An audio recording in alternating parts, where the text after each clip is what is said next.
Good morning, this is Dan Earhart, and we'll begin and end the rest of the news Monday with Facebook timeline quips from over the weekend. Here's a good one.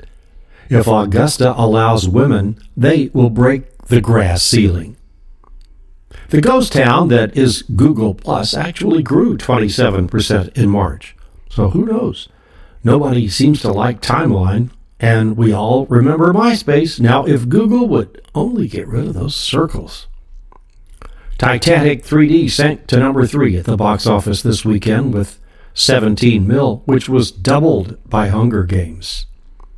A recreation of the Titanic voyage, hopefully minus the sinking, is underway now, having left the Southampton docks yesterday, 100 years on, with the same number of passengers, 1,309, many dressed in period costume from back in the day, and many descendants of Titanic passengers.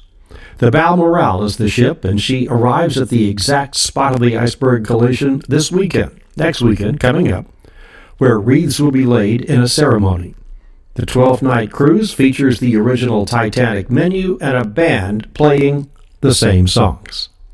Pictures on the rest of the news Facebook page. Timing is everything, and this isn't good. 20th Century Fox has a movie called Neighborhood Watch coming out this summer. It's a comedy with Ben Stiller, Vince Vaughn, and Jonah Hill about 4 sort of hapless neighborhood watch guys who save their community and the rest of the world from an invasion by space aliens. It was already in the can when Trayvon Martin was murdered. Now, the movie will still come out July 27th, but the campaign will change. The Hollywood Reporter is reporting Electronic Arts has been named the worst company in America. They're number 1. The competition was tough. They beat out AT&T and Bank of America. Survey published by Consumerist.com, a subsidiary of Consumer Reports. And The Hollywood Reporter has launched a Russian edition, a print monthly to cover the film industry there. It is the Reporter's first title in a language other than English. Began with a run of 80,000. Hopes to be Russia's most important entertainment magazine. 2 stories from Seattle, where breastfeeding in public is already legal, but today City Council may make it a civil right. At a recent feed-in outside Chambers, a mother asked who wants to feed their baby in a bathroom stall.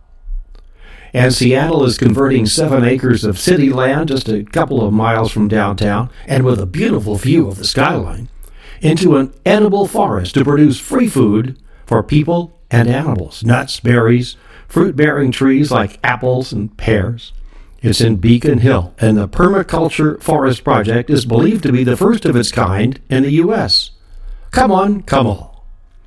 West Coast states Washington, Oregon, and Alaska are all in a top 10 list of states most prepared to handle the ravages of climate change, but California is number 1, for example.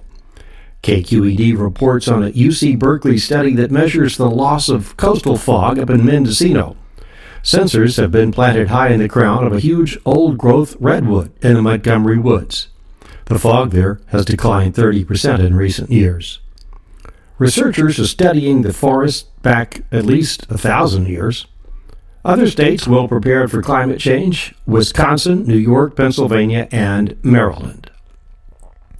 Unfortunately, the National Oceanic and Atmospheric Administration has released data that says March in America was 8.6 degrees warmer than statistical average and 6 degrees higher for the first 3 months of this year, ending the winter that wasn't for the lower 48. Being that it's Monday, the data miners at Facebook tell us that today is the number 1 day for people changing their status to in a relationship, following a fun and romance-filled weekend. That then will plunge to a new low on Friday to prepare for next weekend. A recent Facebook post is about Jim Marshall and says, now heaven goes to 11. Hey, thank you for your shares and likes and subscriptions on YouTube. Send stories or write to Dan at therestofthenews.com. Until tomorrow, Dan Earhart.